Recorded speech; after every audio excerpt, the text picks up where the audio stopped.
Sulema, bonjour. Alors, je décale un peu mon écran pour que vous puissiez voir. Ah, bonjour tout le monde. La salle est pleine. Ouais. Alors, vous avez là dans la salle des porteurs de projets, environ 24 porteurs de projets dans la région du Bélier depuis Yamoussoukro, et également des dirigeants de TPE et PME des secteurs de l'agroalimentaire, de l'hôtellerie, de la restauration. Et dans le cadre donc, du DPAI Bélier, le projet pôle agro-industriel du Bélier, l'agence, en partenariat avec le DPAI, a décidé de renforcer les capacités techniques et managériales des opérateurs économiques. Voilà, de ces dirigeants de TPE et PME et de ces porteurs de projets qui sont donc dans les chaînes de valeur agro-industrielles de la région. Et depuis mardi, depuis mercredi dernier, mercredi 7 octobre, nous avons commencé la formation. Et aujourd'hui, nous allons clôturer parce qu'eux tous attendent au financement. Comment financer, comment négocier son financement, comment convaincre des partenaires financiers. C'est vrai qu'on a parlé du FSPME. Il y a eu des ateliers de montage sur les questions de fonds de soutien aux PME. Mais ils veulent en savoir plus sur les autres options qui leur sont offertes en termes de levée de fonds, en termes d'accès au financement. Exactement. Donc, voici un peu les challenges que nous avons à relever. Oui. Et nous sommes très heureux donc, de vous avoir au nom du directeur général qui est avec nous-mêmes ici à Yamoussoukro.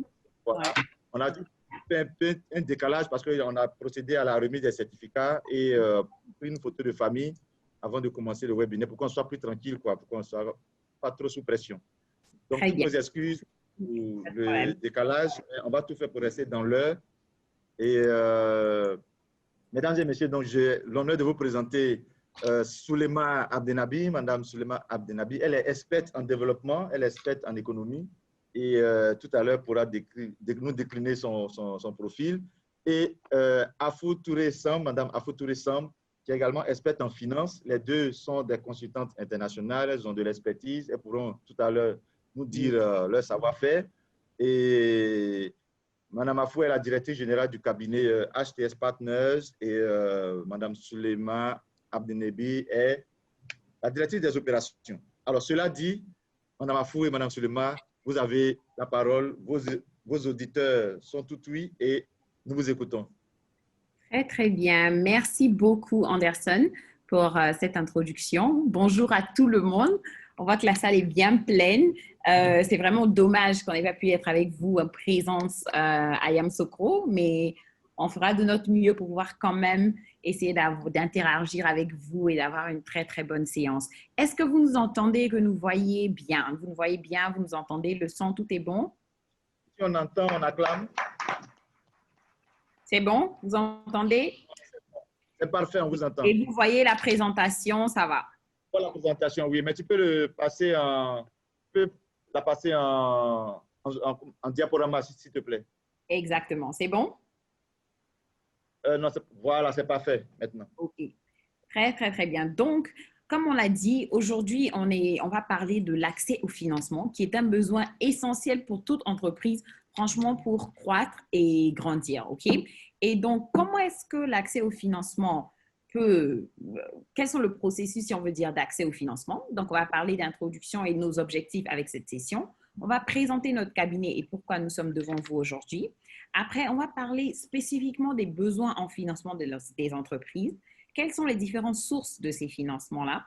Et maintenant, comment est-ce que chaque PME, s'il vous plaît, peut se concentrer à son niveau pour savoir pour quels besoins spécifiques j'ai besoin de ce financement et quelle sera ma stratégie de négociation et mon approche pour maintenant aller vers ces partenaires financiers pour obtenir ce financement.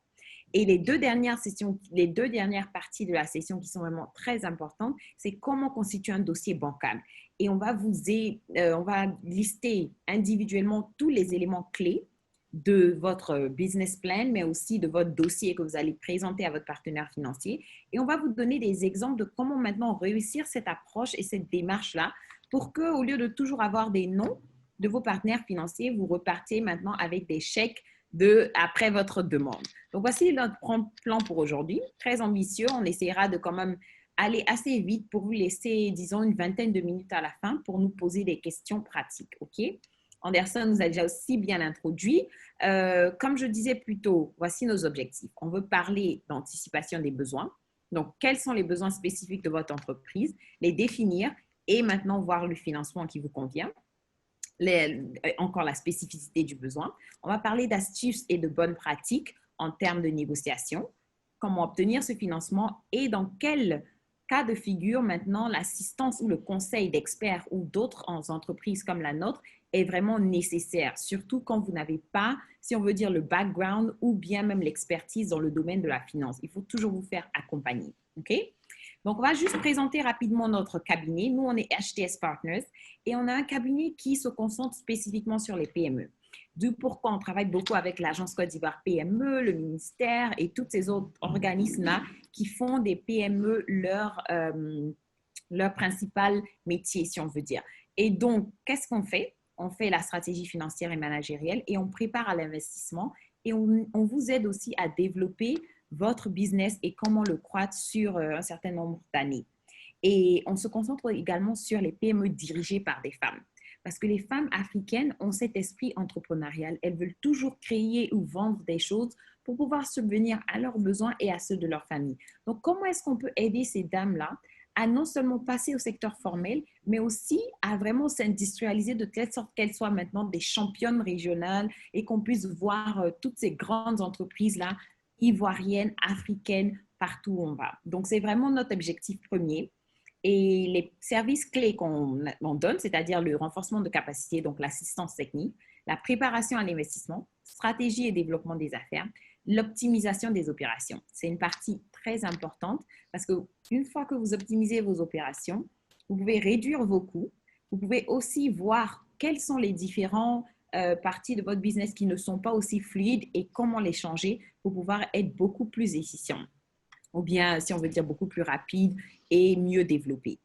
Nos cibles, comme on l'a dit, les PME, les femmes entreprenantes, des entreprises qui sont en situation de crise ou bien même qui sont en train de se restructurer, soit avec la COVID-19 qui a été une pandémie qui a affecté presque tout le monde, ou bien même en raison de crises politiques ou d'autres événements qui peuvent nécessiter que l'entreprise vraiment se restructure.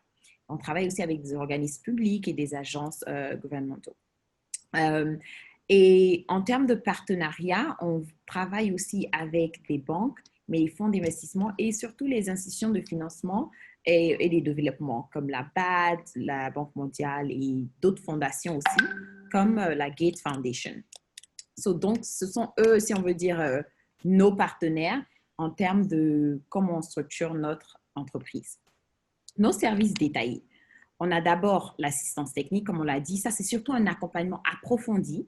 Mais surtout, quand on travaille avec ces entreprises-là, on veut voir quelles sont leurs capacités et comment est-ce qu'on peut déployer ces capacités-là au mieux pour que la compagnie devienne une grande compagnie. Après, on a les détails de chacun des services que j'avais déjà cités, mais on pourra en parler si vous avez des questions spécifiques sur chacun de ces points-là.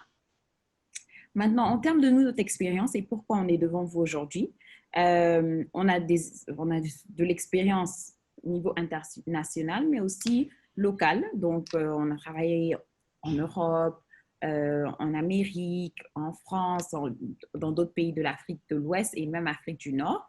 Et après, on cumule quand même plus de 10 ans d'expérience, soit dans le conseil ou bien même en finance ou en économie. Donc, voici ce qui nous donne cette expertise-là et cette expérience assez développée pour pouvoir être devant vous. Et aussi, on a été dans des universités comme Harvard et Wharton, Sorbonne et tout ça, qui nous donnent vraiment un background assez fourni. Et nous avons vraiment étudié la matière de manière profonde pour vous proposer des solutions que nous savons marchent et ont marché dans beaucoup d'autres pays. OK. Donc, maintenant, on va rentrer dans le vif du sujet de notre présentation, les besoins de financement de l'entreprise et comment est-ce que cette entreprise-là peut analyser ces besoins-là avant de se rendre devant un partenaire financier ou bien même une banque. OK? D'abord, on ne demande pas un financement pour s'acheter une nouvelle voiture.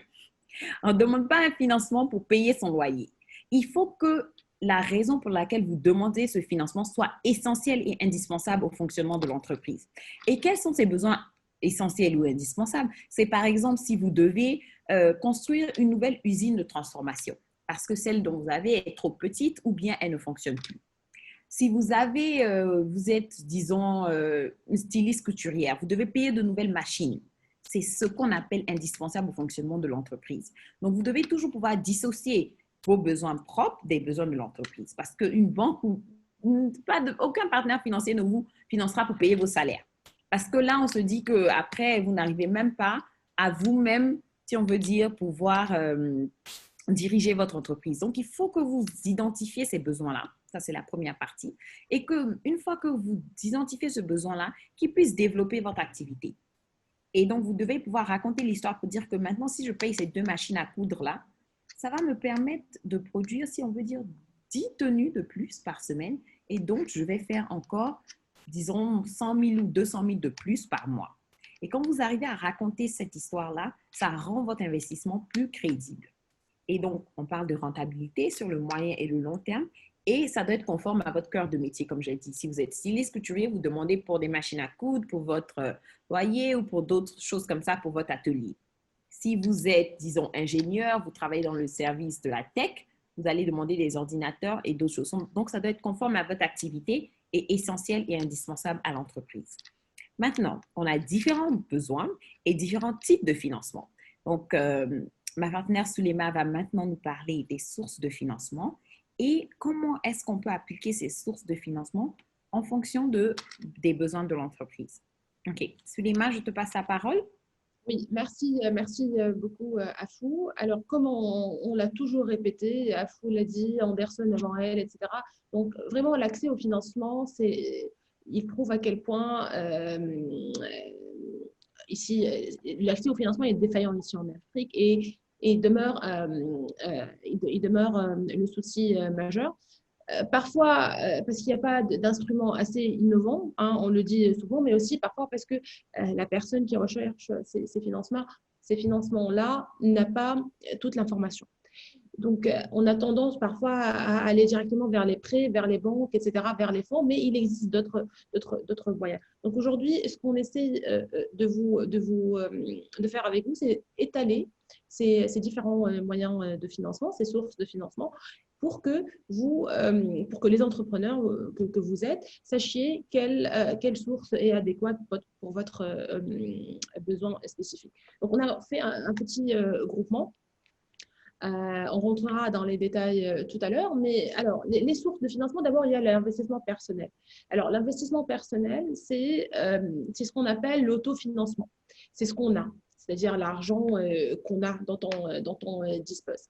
Cet argent-là, il est assez important parce qu'en fait, on va le voir tout à l'heure le long de la présentation, il est toujours requis, quelle que soit l'autre source, parce qu'il démontre en fait du sérieux, de la prise de risque de l'entrepreneur. Hein. C'est-à-dire qu'il va mettre son argent, il va mettre son propre argent, il va risquer son propre argent. La deuxième source, c'est un capital de proximité. C'est l'argent des proches, des amis, de la famille, etc. On appelle aussi argent passion. Alors, pourquoi passion? Parce qu'en fait, son remboursement, il peut durer. C'est-à-dire, on peut discuter avec la famille ou bien la personne qui va nous prêter l'argent et leur dire, on va aujourd'hui vous prendre l'argent, on va vous rembourser dès qu'on aura des profits, etc. Bien sûr, il y a des inconvénients, etc. Mais ça aussi, c'est une petite source. Il y a les incubateurs et accélérateurs. C'est comme les pépinières, on appelle ça aussi les pépinières d'entreprise. C'est vraiment les pépinières, c'est une métaphore très réussie. Les deux mécanismes se ressemblent fortement, mais la nuance entre l'incubateur et l'accélérateur, c'est que c'est le moment de l'intervention. Quand est-ce que l'entreprise puisse bénéficier de leur programme. Donc, pour les incubateurs et les accélérateurs, que vous sachiez, ce n'est pas forcément de l'argent. Ce n'est pas forcément un financement, ça peut aussi être de l'assistance technique. Et j'imagine que que vous êtes d'accord sur le fait que parfois, vous n'avez pas uniquement besoin d'argent, vous avez besoin d'un local qui peut faire la différence. Parfois, vous n'avez pas un bureau, vous avez peut-être besoin d'une assistance technique, etc. Donc, les incubateurs et accélérateurs fournissent ce genre de services. Il y a l'investissement providentiel, ce qu'on appelle dans le jargon anglo-saxon les business angels. Et ça, c'est des gens c'est des investisseurs qui financent des idées ou bien qui mettent leur argent dans des PME ou bien parfois la somme elle est petite, mais voilà, encore faut-il qu'il y ait, la condition c'est qu'encore faut-il qu'il y ait vraiment une conjugaison, enfin un matching, voilà, une association, un croisement, voilà le terme exact, entre l'intérêt de l'investisseur, c'est-à-dire celui qui va mettre son argent, et l'idée de l'entrepreneur. D'accord. Bon, après, il y a pas d'inconvénients, mais je ne sais pas si c'est un inconvénient, mais des conditions comme l'investisseur, il peut demander à ce c'est-à-dire celui qui va mettre son argent, à ce qu'il supervise l'activité, à ce qu'il siège au conseil d'administration, ou bien qu'il ait un œil sur l'entreprise pour aussi garder un œil sur son argent. Il y a le capital de risque. Alors, le capital de risque, il ressemble à l'investissement providentiel. C'est toujours des investisseurs qui vont mettre leur argent, mais cette fois, c'est des grosses sommes d'argent. Et généralement, c'est dans des entreprises à forte valeur capitalistique. Qu'est-ce qu'on entend par forte valeur capitalistique? C'est-à-dire les grandes industries, toutes les entreprises qui requièrent vraiment beaucoup, beaucoup d'argent au départ, hein, pour acheter les machines, voilà, qui ont besoin, un grand besoin en trésor, mais dont l'activité est prometteuse. Par exemple, l'agro-industrie, là aujourd'hui, on est dans une formation qui est basée essentiellement sur l'agro-industrie. Je sais très très bien, moi aussi j'étais en mission à Yamoussoukro et j'ai rencontré des gens, des entrepreneurs qui sont dans le domaine des noix de cajou, le riz, le chocolat, enfin le café et tout. Et donc, ce qu'on a compris, c'est que voilà, c'est des gens qui nous disent c'est un fort potentiel de croissance, mais l'argent, il n'y a pas une banque qui va nous donner l'argent, c'est une prise de risque. Et ça, on a vraiment saisi la frustration, c'est très, très frustrant. Donc voilà, ce capital de risque, il y a des investisseurs, que vous sachiez, il y a des investisseurs qui mettent leur argent dans ce genre d'investissement, surtout maintenant avec la hausse du prix du cacao. Donc le potentiel est là. Alors, une autre source, c'est les crédits bancaires ou les locations financières. Ça, c'est vraiment le principe, enfin, pour tout un chacun, c'est le principal mode de financement. Il y a des avantages, comme il y a des inconvénients, les taux d'intérêt, etc. Mais que vous sachiez, tout à l'heure, on y reviendra, les avantages, ils sont négociables. C'est-à-dire, on peut avoir différentes offres sur le marché et ça requiert, encore une fois, l'éveil de l'entrepreneur et sa faculté de chercher, de voir ce qu'il existe sur le marché, etc., pour saisir la bonne occasion. Alors, enfin, c'est les subventions. Et les subventions, c'est généralement gouvernemental ou bien des fondations ou bien des organismes de développement. Et les subventions, d'abord, ce n'est pas de très, très grandes sommes d'argent. Il y a aussi des fonds, par exemple, pour le Covid et tout. Donc, on a remarqué que ce n'est pas de grosses sommes d'argent, mais on peut en profiter. Mais que vous sachiez aussi, la concurrence, elle est rude. Les critères sont assez stricts et tout. Donc, ça en dit long sur l'importance de bien formuler son dossier et d'être vraiment préparé. Donc maintenant, on va rentrer rapidement dans les détails de ces sources. Donc, comme vous l'avez bien compris, il existe différentes sources et il existe différents besoins. Et l'entrepreneur doit être capable de vraiment identifier son besoin, de le mettre noir sur blanc. Moi, voici mon activité, voici mon idée, voici ce dont j'ai besoin. Et après, il fait un petit tableau de bord pour savoir ce qu'il existe et il se prépare en conséquence. Donc, rapidement, donc l'investissement personnel et le capital de proximité, c'est deux sources qui se ressemblent beaucoup. C'est l'autofinancement, c'est l'argent sans intérêt, si je puis dire. Vous savez, ici en Afrique, on a tous quelqu'un dans la famille, et puis on s'aide beaucoup, hein, donc on a tous quelqu'un dans la famille qui a des sources supplémentaires d'argent vers qui on va lorsque la situation n'est pas au top. Donc, généralement, il ne va pas nous donner d'argent avec intérêt. Donc, comme notre argent, hein, c'est aussi l'autofinancement, il n'est pas sans intérêt. Donc, ça peut être un avantage. Encore une fois, ça en dit long, c'est-à-dire quand on va chez le banquier ou bien quand on va chez des sources, d'autres sources de financement, les fonds, etc. Quand on leur démontre notre prise de risque via notre autofinancement et notre capital, etc., c'est toujours bien vu. Donc après, il y a des inconvénients.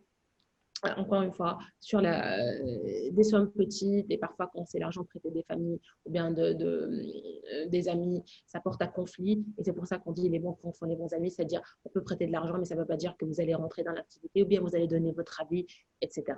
Donc après, il y a deuxième slide, donc le capital de risque et le capital providentiel. Donc c'est deux sources qui se ressemblent encore une fois parce que c'est des investisseurs qui vont participer dans l'entreprise, ils vont mettre leur argent selon différents critères, encore une fois.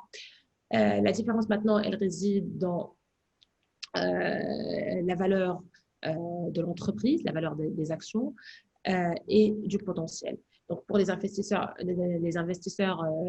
providentiels, c'est-à-dire les business angels, généralement, ils investissent dans les startups, dans les PME, vraiment les phases de démarrage. C'est leurs conditions. Pour le capital à risque aussi, ça peut être le démarrage, comme ça peut être aussi au milieu, dans une phase plus mature ou de croissance. Donc, c'est vraiment à vous d'identifier et de savoir où vous en êtes, combien vous en avez besoin et quel genre d'investisseur approcher. Ensuite, nous avons les incubateurs accélérateurs. Encore une fois, c'est le même programme. C'est des organismes qui sont à but lucratif ou non. Ils fournissent des capitaux de démarrage et de soutien aussi, d'assistance technique, comme je l'ai dit tout à l'heure. Et la différence entre les deux, c'est que les incubateurs, ils vont incuber, vraiment incuber. Et pour les accélérateurs, ils vont accélérer l'incubation. Et c'est les mêmes programmes et la même assistance technique. Les subventions, il y a des critères. Il y a des critères pour bénéficier d'une subvention, qu'elle soit de l'État ou bien d'un autre organisme, comme par exemple l'importance du projet, l'approche qui est prise. Est-ce qu'il y a de l'innovation ou non dans l'idée? C'est comme une thèse de doctorat. Hein. Quand on va dans un jury, voilà, il faut prouver que l'idée elle est innovante, que personne n'y a pensé avant. Il faut qu'il y ait aussi un savoir-faire. Hein. Il ne suffit pas d'avoir une idée qui est innovante, mais il faut aussi avoir le savoir-faire et les compétences requises et nécessaires. Et il faut vraiment qu'il y ait un besoin réel d'argent parce qu'en fait, comme c'est un comité avec beaucoup de dossiers, ils évaluent aussi le besoin. Est-ce que cette idée-là a vraiment besoin de la subvention ou non? Est-ce qu'elle peut être redirigée vers une autre source ou non? Donc, alors, pour les subventions, généralement, il y a des dossiers qui se forment. Je suis sûre que la majorité d'entre vous est passée par ce stade-là, qui est parfois un peu fatigant, on le comprend, mais il faut être préparé à l'avance. Et Afou va en parler tout à l'heure sur la constitution du dossier. Donc, pour le dossier, généralement, il faut qu'il y ait une description du projet. Pour les subventions, hein, il faut qu'il y ait une description aussi des avantages, des projets, les dirigeants, il faut présenter les dirigeants, qu'est-ce qu'ils font, etc. Beaucoup de formalités, ça on le sait, il faut qu'elles soient toutes dûment remplies. Il faut qu'il y ait un plan détaillé des coûts du projet, c'est-à-dire il faut qu'il y ait… en fait, ça démontre de l'appropriation. Et moi, je pense que l'entrepreneur qui a une idée, un rêve, il est vraiment porté par cette idée, par ce projet. Il doit être en mesure de tout connaître, les détails depuis le jour du démarrage jusqu'à la fin, les projections sur 10 ans, sur 3 ans. Donc, il doit être vraiment en mesure et capable de présenter et de parler de tout ça. Et donc c'est ce qui est requis au final. Donc, ce n'est pas vraiment quelque chose d'impossible ou bien d'extraordinaire. Alors, il y a pas des inconvénients, mais parfois les rejets des dossiers, et on entend beaucoup parler de ces rejets-là. Donc, c'est dû à la non-pertinence. Parfois, il y a une région qui n'est pas admissible. Il se peut qu'il y ait des subventions pour la région Yamoussoukro et qui n'est pas pour Abidjan ou bien pour Bouaké, etc. Donc, la région, elle joue un rôle. Le manque de justificatif, encore une fois, c'est très important. Le travail, s'il est réaliste ou non. Hein, et l'investissement personnel, comme on l'a dit tout à l'heure, c'est important aussi de dire, voilà, moi j'ai besoin de ce financement-là et voici ce que j'ai sous le matelas, voici ma participation et voici ma prise de risque. Maintenant, enfin, avec les crédits, voilà, les crédits bancaires. Alors, les crédits bancaires, comme on l'a dit, on croit que c'est le mode de financement le plus important, je dirais. Mais en tout cas, c'est celui auquel on pense rapidement. On va chez une banque, on a besoin d'argent et c'est légitime hein, et c'est normal. Mais pour cela, pour bénéficier du crédit bancaire, il faut se préparer, évidemment, absolument, le dossier, la négociation. Mais aussi, il faut qu'il y ait un bon antécédent personnel, dans le sens où quand on va partir demander le prêt, on va nous demander comment on a eu l'idée, quelle est l'expérience, est-ce qu'on a les capacités pour justement mettre en œuvre cette idée ou non. Ça se déroule lors de l'entretien, en fait, avec le banquier. Maintenant, la viabilité du projet, un plan d'affaires concret. Hein, on peut beau avoir une idée, mais est-ce qu'on est capable de la mettre en œuvre ou non? Donc, on doit être capable de préparer et de présenter ce plan d'affaires, les projections, la méthodologie, voici les objectifs, voici les résultats qu'on souhaite atteindre dans telle ou telle période, etc. Et la méthodologie, justement, pour atteindre ces résultats. Parce que parfois, moi, je parle avec beaucoup d'entrepreneurs, ils ont de très, très belles idées, mais en fait, ils ont des résultats, mais parfois, les résultats, ils ne sont pas réalistes. Donc, si on va vers le banquier, on va lui dire, oui, voilà, aujourd'hui, je suis là, dans 10 ans, enfin, dans 3 ans, peut-être, je me vois avec tel résultat. Parfois, c'est irréaliste. Il n'y a pas une méthodologie. Donc, l'entrepreneur doit être en mesure de prouver et de démontrer comment il va partir des objectifs vers les résultats.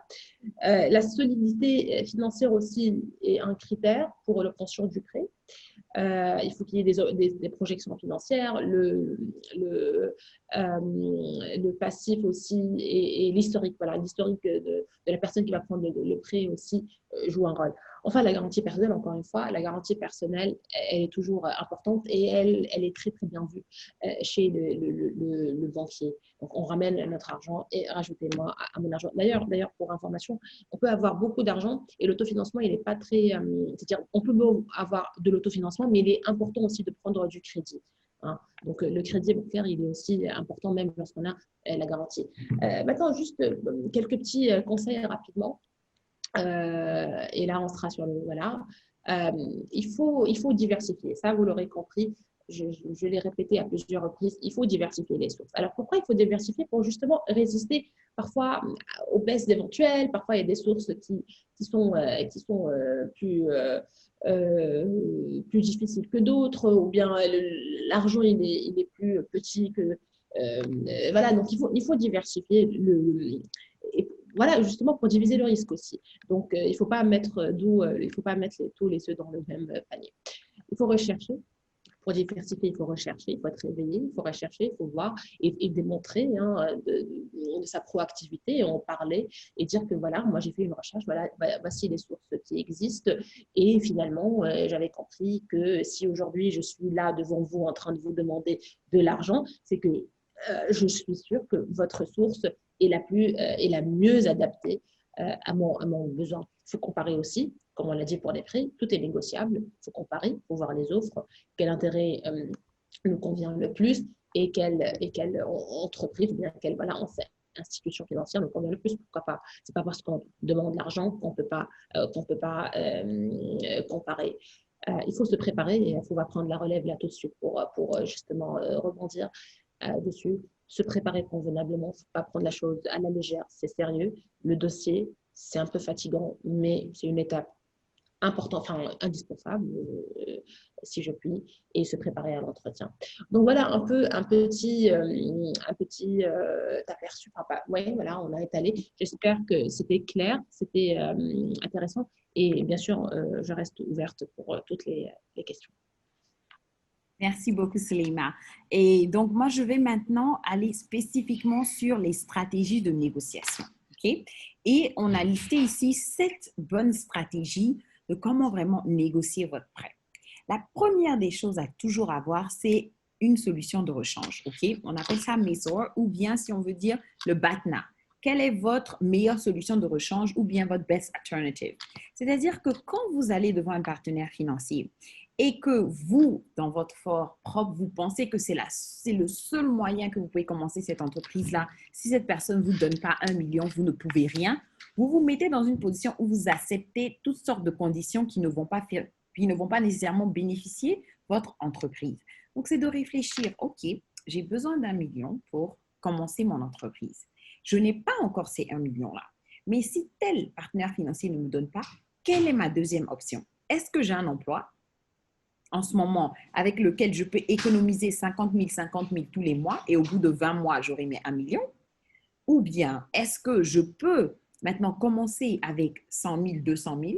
Et donc, quand on cherche ces petits montants de 100 000, 200 000, comme Suleiman l'a si bien dit, si vous vous rappelez, quel type de money vous allez avoir besoin?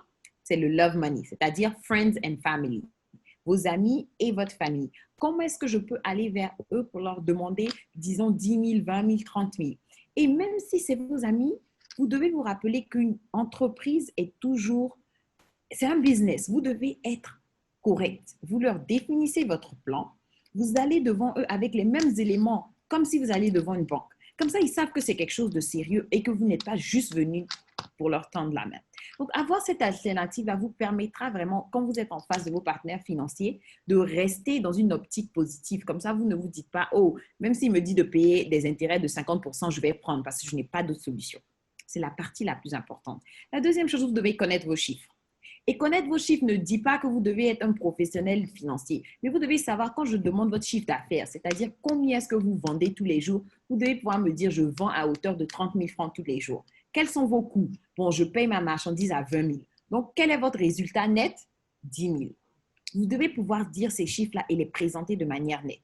Si vous savez faire des présentations PowerPoint, comme la belle présentation qu'on a devant nous, encore mieux. Mais sinon, écrivez-les, tapez-les, imprimez et venez avec, comme ça, vous pouvez vous défendre. La troisième chose, c'est de développer une relation avec le partenaire financier. Et là, spécifiquement, je parle dans le cas des banques. S'il te plaît, Oui, oui. s'il te plaît, désolé. Nous avons la visite du secrétaire général de préfecture de la région du Bélier.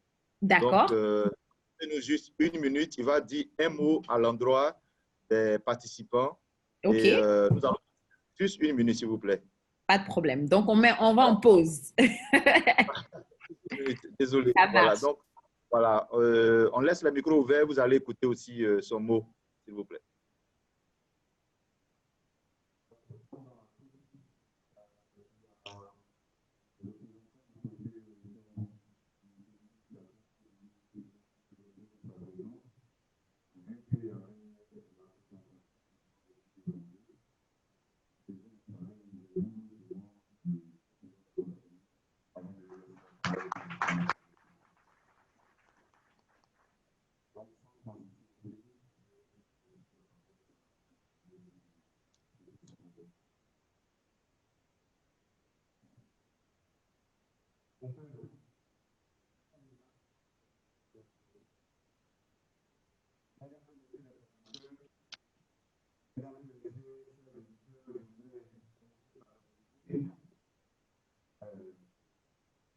Parce que, normalement, je dirais qu'à tout le monde, aujourd'hui, je n'ai pas bien là.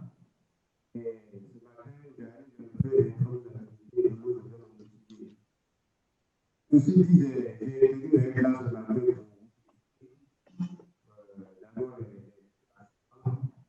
pour avoir plus de bon temps pour faire des activités pour la vie. Parce que quand on travaille pour parler, c'est pas vraiment évident. La vie est ça. Pour tout le monde. Et j'ai dû faire également parce que cette activité est essentielle.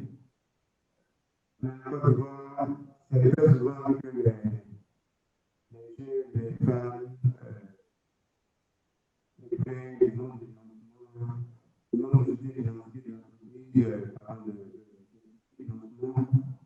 Je me suis dit que le plus important, ce n'est pas le financement, c'est les capacités à utiliser ce que vous allez avoir. C'est vrai que beaucoup de personnes pensent qu'avec beaucoup d'argent, on peut faire de grandes choses. Et mon avis, c'est que ce n'est pas forcément vrai. L'histoire d'affaires nous a montré qu'on a fait de grands entrepreneurs sont partis et rien du tout. Avec les idées qu'ils ont ici, ça veut dire que normalement, chacun devait pouvoir ici. Mais la seule différence qu'il y a entre les cas de réussite et puis la même minorité, j'avoue que c'est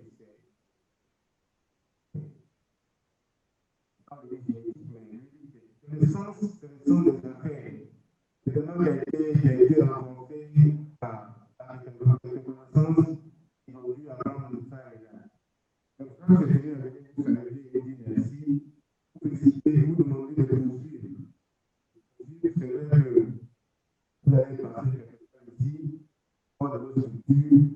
Je suis presque convaincu que pour vous avez senti un léger mieux entre la différence de la vie, entre la formation et la formation. Et je veux vous encourager à poursuivre. C'est-à-dire que quand vous avez besoin d'une formation, il ne faut pas hésiter. Il ne faut pas hésiter à participer. Parce qu'on est toujours, nous sommes toujours dans la formation. On a toujours quelque chose de formation. C'est vrai que si je sens à la personne que je n'ai pas besoin, mais à la longue, c'est plus bénéfique qui sera de nous. Je voudrais terminer par remercier deux partenaires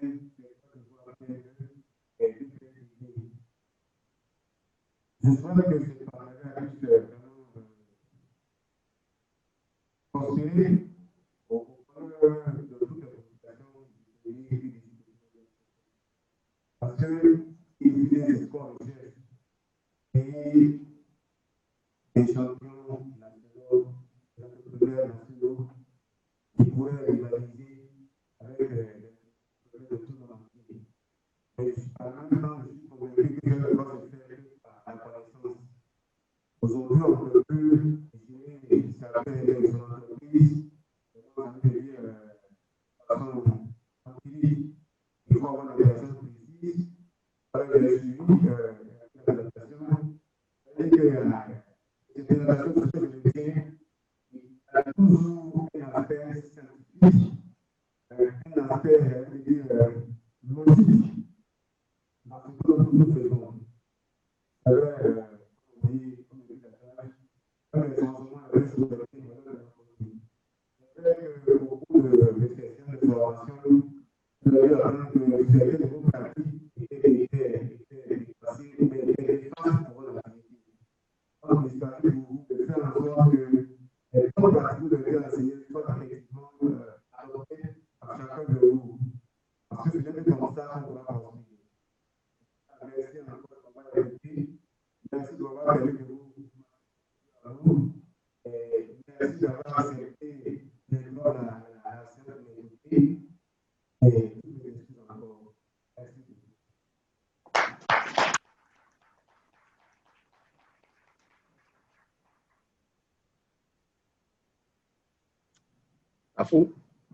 Afou, s'il te plaît.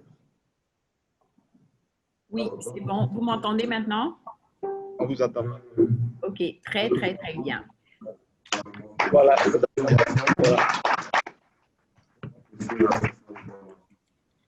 Très bien. Donc, je vais aller rapidement pour qu'on puisse continuer. Je sais que vous avez une journée très chargée.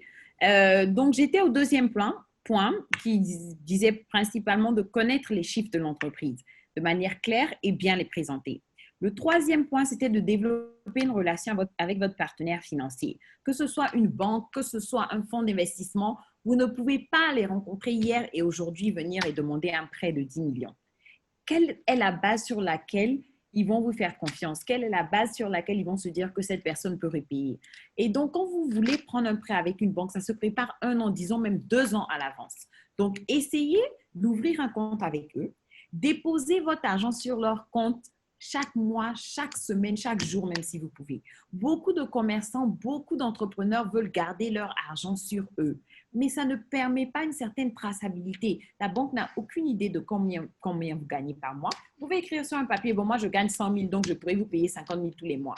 Ils n'ont aucune certitude. Mais s'ils voient ça sur votre compte, je vous garantis que la conversation va changer. S'ils voient que vous avez 5 millions sur votre compte, vous êtes avec eux depuis 1 an et demi, vous déposez régulièrement votre argent tous les mois. Quand vous venez pour demander un prêt, l'analyse est très simple. Je vous explique côté banquier parce que j'ai fait les banques. Ils vont calculer en fonction de votre revenu, votre chiffre d'affaires, combien est-ce qu'ils peuvent vous donner et en fonction de la base que vous avez sur votre compte, ils vont utiliser ça comme garantie pour dire que bon, il a au moins cette base sur le compte, donc on pense qu'il pourra nous repayer. Et ça devient beaucoup plus facile. Restez réaliste. Ne demandez pas 100 millions pendant que vous n'en avez besoin que de 10 parce qu'il y a l'intérêt. Et les prêts bancaires, il y a un intérêt de 7, 8, souvent jusqu'à 12%. Et même si c'est avec un partenaire financier autre qu'une banque, il y a toujours des charges. L'argent n'est jamais cadeau. Même les subventions, ils vont peut-être demander des documents et tout. Donc, assurez-vous que quand vous demandez l'argent, vous demandez l'argent exact et le montant exact dont vous avez besoin. Pas plus, pas moins. N'exagérez pas, soyez réaliste. Si vous avez un business qui fait 10 millions, il n'y a pas de raison de demander 100 millions. Vous demandez peut-être 3 millions, 4 millions. Et donc, soyez aussi responsable en pensant à vos chiffres et en demandant en fonction d'eux. Faites des concessions, c'est-à-dire des deux côtés. Quand vous allez à la négociation, s'ils disent, bon, vous allez devoir payer sur 3 ans, mais c'est à un taux de 10%. Vous dites par exemple, OK, moi, je ne peux pas payer sur 3 ans, je vais payer sur 5 ans, mais par exemple, on peut faire un taux de 11%. Comme ça, c'est comme ça que la négociation se passe. Et encore, si vous n'avez pas cette expertise, cette capacité de comprendre comment ils sont en train de structurer votre dette ou votre financement, faites-vous accompagner pour qu'au moins vous ayez les meilleures chances de votre côté. Ne cédez pas à la pression et ne signez jamais quelque chose que vous ne comprenez pas. Quand vous signez, vous vous engagez et vous engagez votre activité. C'est-à-dire que si vous ne payez pas, ils peuvent venir prendre vos locaux, ils peuvent venir prendre votre tricycle, ils peuvent venir prendre du matériel. Donc, ne signez pas si vous ne comprenez pas. Et faites-vous accompagner, bien sûr, de manière objective par des personnes qui comprennent et qui pourront vous assister. La deuxième partie qui est très, très importante, c'est la constitution du dossier. Quel est ce dossier-là que vous allez prendre pour partir devant la banque qui va vous aider à avoir ce prêt? La première des choses, on va parler côté entreprise et côté banque. Vous devez avoir un compte courant avec la banque, ça c'est clair. Vous devez aussi connaître les taux d'intérêt qu'ils vous proposent et vous assurer que vous pouvez payer ces taux d'intérêt. Donc, si vous allez demander encore 1 million, je répète, le taux d'intérêt à 10%, ça va vous faire 100 000 sur la durée du prêt. Donc, vous devez vous assurer que ce n'est pas 1 million que vous allez rembourser, mais plutôt 1 million 100 000 francs. Comprenez très bien ça et comprenez aussi les modalités de paiement. Si vous êtes dans une activité où vous ne recevez votre argent que tous les 2-3 mois, rappelez-vous, les prêts bancaires sont payés par mois. Donc, assurez-vous de ça côté entreprise. Côté banque, eux aussi, ils doivent s'assurer que vous pourrez rembourser. Donc, ils veulent que votre compte ait une certaine ancienneté. C'est-à-dire, pas un compte qui a été ouvert hier, mais un compte qui est courant. C'est-à-dire, ça fait au moins 1 an. Les banques, la plupart du temps, veulent au moins 6 mois à 1 an avec eux avant de vous faire ce genre de prêt. Et bien sûr, la gestionnaire doit avoir plusieurs mouvements sur votre compte. Donc, vous avez tout ça, vous êtes prêts. Maintenant, on passe aux documents nécessaires que vous allez présenter devant votre banquier. La première des choses, soyez formel. Ça facilite tellement les choses. Les gens, quand ils pensent à la formalité, ils pensent à la paperasse, à l'administration, ils pensent aux impôts. Mais je vous dis que le plus les PME deviennent formelles, regardez les avantages. On peut compter maintenant encore plus de PME. On peut faire des politiques autour des PME parce qu'on vous recense, on sait il y en a combien. Vous contribuez au PIB national parce que vous payez vos impôts et vous pouvez maintenant bénéficier de certains services que vous ne pouvez pas quand vous êtes informel. Donc, et si vous enregistrez, vous aurez un registre du commerce, vous aurez vos statuts en termes de bonne entreprise, votre structure juridique aussi, si c'est une SA, si c'est une SARL, tout ça, il dépend et puis ça va vraiment différencier certaines entreprises en fonction de la structure. Votre procès verbal, la liste de tous ceux qui signent sur votre entreprise, votre contrat de bail, une facture CIE SODECI de l'entreprise qui a votre nom. Donc ça fait partie des documents. Maintenant, les documents même de l'entreprise, comme on l'a dit, vous devez avoir votre bilan, votre statut financier, où est-ce que vous en êtes, Et si vous pouvez même les 3 derniers bilans et résultats de compte, c'est-à-dire pas seulement en 2020, donc vous procurez 2019, 2018, 2017, si vous êtes en activité depuis au moins 5 ans. Si vous ne l'êtes pas, vous procurez juste pour l'année précédente, c'est-à-dire si on est en 2020, vous donnez 2019. Si vous venez de commencer aussi, vous donnez pour cette année. Mais il faut toujours, même si vous êtes dans l'informel, noter vos chiffres par année. Parce que ça ne veut pas dire parce que vous étiez dans l'informel, vous venez juste de vous formaliser que vous commencez aujourd'hui. Si vous vendez des pagnes depuis 2015, ça compte. Au moins, ils peuvent se dire que cette personne a de l'expertise, elle vend depuis un moment. Donc, gardez tous ces chiffres-là en tête. Des contrats, ça aide. Si vous avez des contrats avec des clients qui vous assurent que tous les mois, ils vont venir prendre votre marchandise, quand tu présentes à la banque, eux, ils sont contents. C'est un collatéral, quelque chose qu'ils peuvent prendre pour dire, bon, elle a ce contrat-là, ça lui permet d'avoir avec tel fournisseur à tel prix et elle vend à tel client à tel prix. Venez avec tout ça, votre contrat de bail, les photos du site, parce que la plupart du temps, le banquier même ne vous connaît pas, ne connaît même pas votre entreprise. Donc, les photos, ça aide parce que ça leur permet de mettre dans un contexte. Quand vous dites, j'ai une boutique au bord du marché, prenez la photo, venez leur montrer. Comme ça, ils savent où c'est. Ils contextualisent, vous montrez vos produits. Comme ça vous permet de mieux leur vendre votre business. OK? Maintenant, par rapport au projet, parce que quand on va demander un prêt, souvent tu demandes pour l'entreprise, souvent tu demandes par rapport à un projet très spécifique. OK? Donc, il va falloir maintenant que toi-même, tu te portes garant de ce projet-là. OK? Et donc, c'est toi le propriétaire de l'entreprise, c'est toi qui vas gérer le projet. Il faut que tu viennes avec toi-même tes informations. Donc, c'est pour ça qu'on dit d'avoir vos pièces d'identité, carte d'identité, passeport, tout ce qui va avec. Maintenant, toi aussi, tes factures, il faut que tu sois à jour avec tes impôts, ton CV. Et le CV, la plupart du temps, les gens pensent que c'est pour ceux qui sont allés à l'école, c'est pour forcément étaler tes diplômes. Non. Le CV pour un entrepreneur, pour les diplômes, c'est bien, ça montre que tu es formé, très bien. Mais c'est surtout ton expérience qui parle. Donc, il faut pouvoir définir et bien expliquer toute l'expérience que tu as eue. Et ton expérience sur le terrain, tu le mets en un langage propre et tu l'écris sur ton CV. Ça fait 5 ans que je vendais des pagnes. Quand j'ai commencé, je vendais 10 pagnes. Maintenant, je vends 1000 pagnes. J'ai employé 2 personnes. J'ai fait tant de temps. C'est ça quand on dit un CV d'un entrepreneur qui va convaincre la banque. Tu as tes photos d'identité, tu as la fiche de signature. Et maintenant, il faut une étude du marché. Et l'étude du marché, nous, on les fait tout le temps. C'est très, très simple. C'est-à-dire quand tu dis que, bon, je veux acheter 2 nouvelles machines à coudre. Pourquoi? C'est parce que tu as vu qu'il y a une demande qui a grandi d'à peu près 10 à 20%. Et comment est-ce que tu analyses cette demande? Bon, beaucoup plus de personnes viennent dans ton magasin. Tu as des dates qui sont encore plus proches que tu n'arrives pas à terminer. Donnez-moi juste une seconde.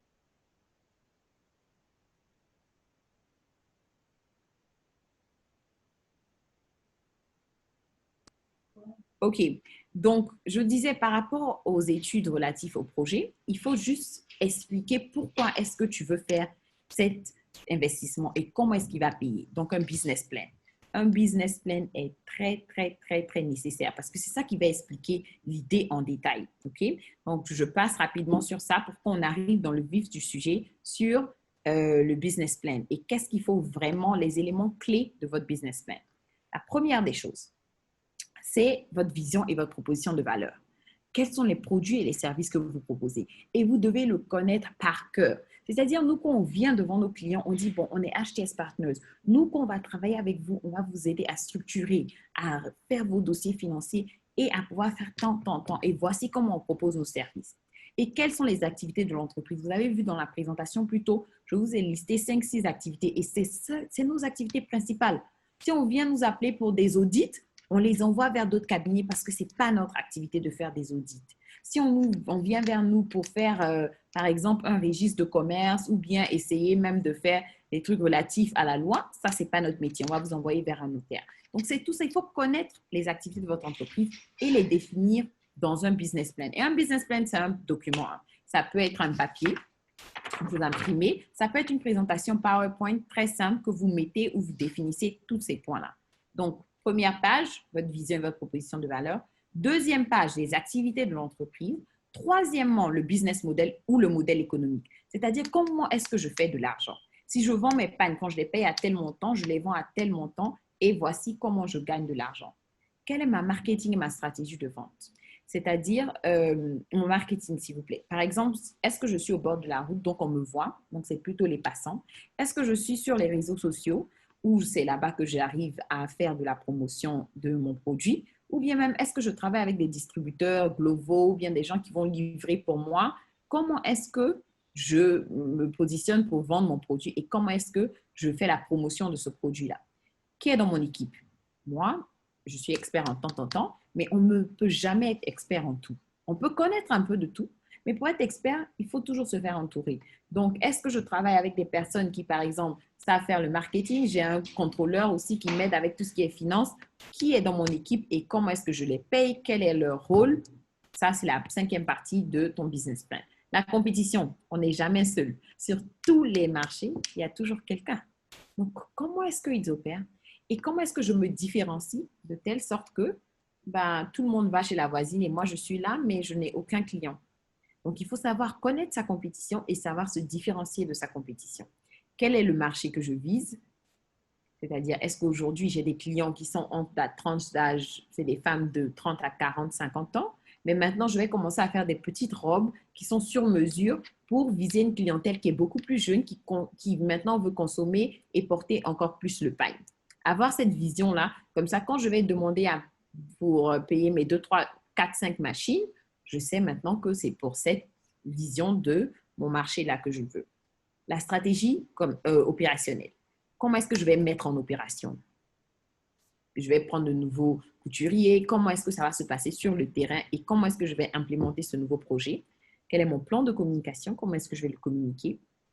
Et la dernière partie, c'est bien sûr l'analyse de la situation financière. Donc, voici mon bilan, voici mon compte et résultats et voici le provisionnel, c'est-à-dire ce que je prévois faire et voici comment je vais vous payer avec les intérêts. Et voici ce que je vais garder pour mon business. Il faut que vous détaillez tout ça dans votre business plan. Donc, votre business plan peut être une simple présentation comme celle qu'on vient de vous faire. Et très facilement, nous, on vous donne des outils très pratiques. Vous mettez slide 1, vous pouvez même recopier tout ça. Vision et proposition, vous définissez. Vous passez au slide suivant, les activités de l'entreprise. Et avec ces 10 pages-là, vous avez un business plan très clair qui répond à toutes les questions qu'un partenaire financier peut pouvoir vous poser. Maintenant, pendant l'entretien, il faut maîtriser le dossier. Donc, il ne faut pas donner à quelqu'un pour faire et après, tu n'as aucune idée de ce qui est dessus. On te pose des questions dessus, tu ne comprends pas. Il faut que toi-même, tu maîtrises ce dossier-là et que tu puisses le présenter de manière limpide et claire. La dernière partie, c'est de persuader ton interlocuteur. Tu dois le faire croire en ton business. Tu dois maintenant lui montrer qu'il va être rentable, lui montrer que ton entreprise est vraiment est pérenne, elle croît et que tout va bien. Comme ça, il peut vouloir aussi investir dans votre succès, dans votre entreprise. La dernière chose, soyez positif en toute chose. C'est la rigueur et la préparation qui vont vous permettre d'avoir ça. Et si vous n'avez pas eu, ne prenez jamais un nom pour aller et fermer vos portes et ça y est, vous fermez votre entreprise, vous n'en voulez plus. Vous utilisez ce nom-là, vous leur posez les bonnes questions, c'est-à-dire pourquoi est-ce que je n'ai pas eu ce financement-là? On est dans la région du Bélier, on est en train de parler de riziculture, on est en train de parler de tous ces projets agricoles-là. Mais demandez-leur pourquoi. Par exemple, certaines banques ne veulent pas financer les projets dans l'agriculture. Et maintenant, repartez et reformez-vous et revenez vers eux. Et convainquez-les. Il faut les convaincre. Il faut maintenant vous organiser et vous structurer. Moi, je dis toujours que l'agriculture, c'est l'un des secteurs le plus important. Mais souvent, on n'est pas bien structuré. On veut juste aller faire, on cultive, après on vend et puis on avance. Il faut transformer, il faut toujours aller de loin.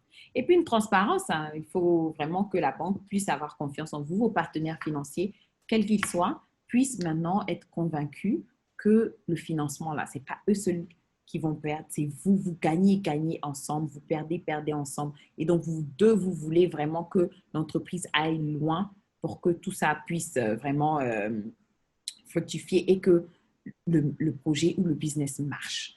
Donc, voilà. Et c'était, si on veut dire en résumé, tout ce qu'on voulait vous dire aujourd'hui et vous donner des conseils pratiques en termes de demande de financement. Je vais m'arrêter là et je vais aussi maintenant passer la parole à Anderson qui va nous aider à prendre quelques questions pour qu'on puisse répondre spécifiquement aux inquiétudes de notre public aujourd'hui. Merci.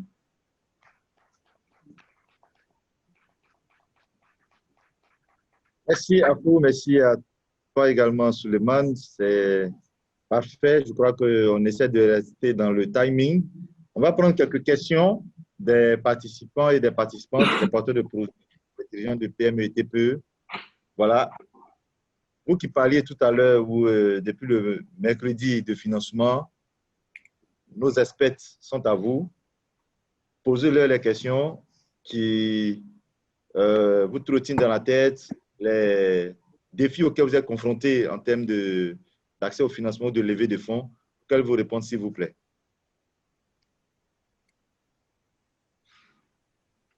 Bon, on a une main levée là-bas, s'il vous plaît. C'est éteint. OK, d'accord. Donc, approche, viens, approche, s'il te plaît. Approche. Oui. Approche ici, s'il te plaît. On se dépêche.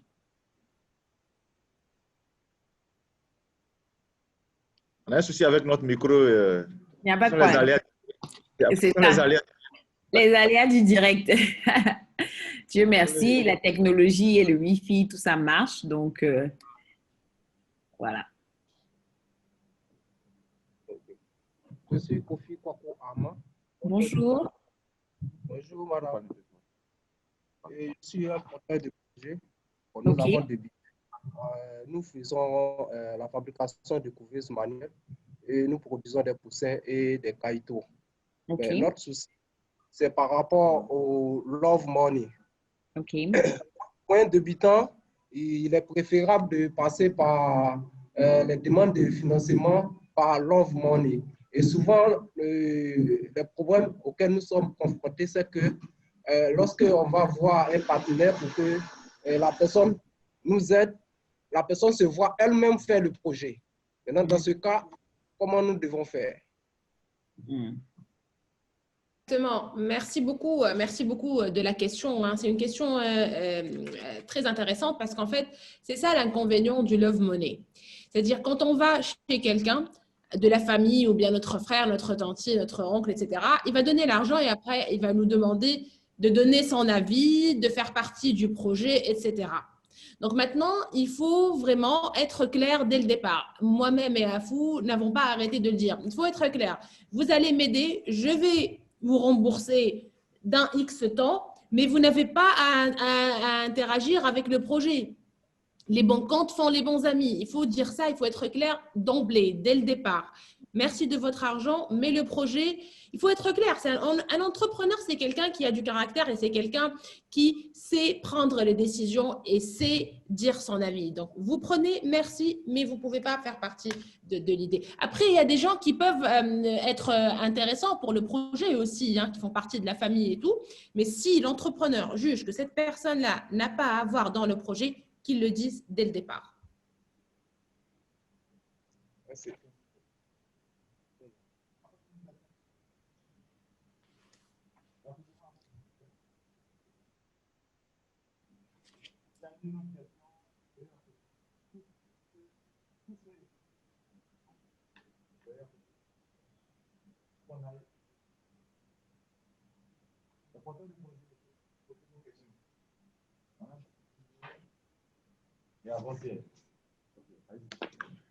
Bonjour mesdames, je suis M. Koné, je suis responsable d'une structure Black Belt and Coach, c'est-à-dire nous nous occupons de tout ce qui est organisation d'événementiels, de formation et de services divers.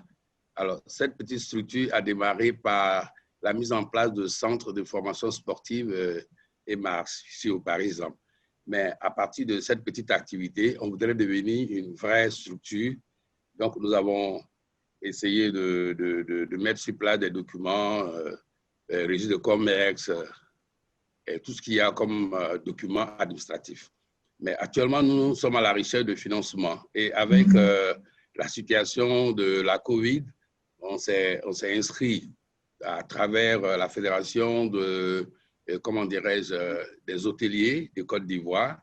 Et jusque-là, il n'y a pas de retour. Bon, aujourd'hui, nous venons profiter ici de cette formation des PMI, mais nous ne savons pas comment faire pour avoir un vrai financement afin que notre activité puisse nous permettre de participer à tout ce qui est activité touristique, activité de loisirs dans la région du Bélier.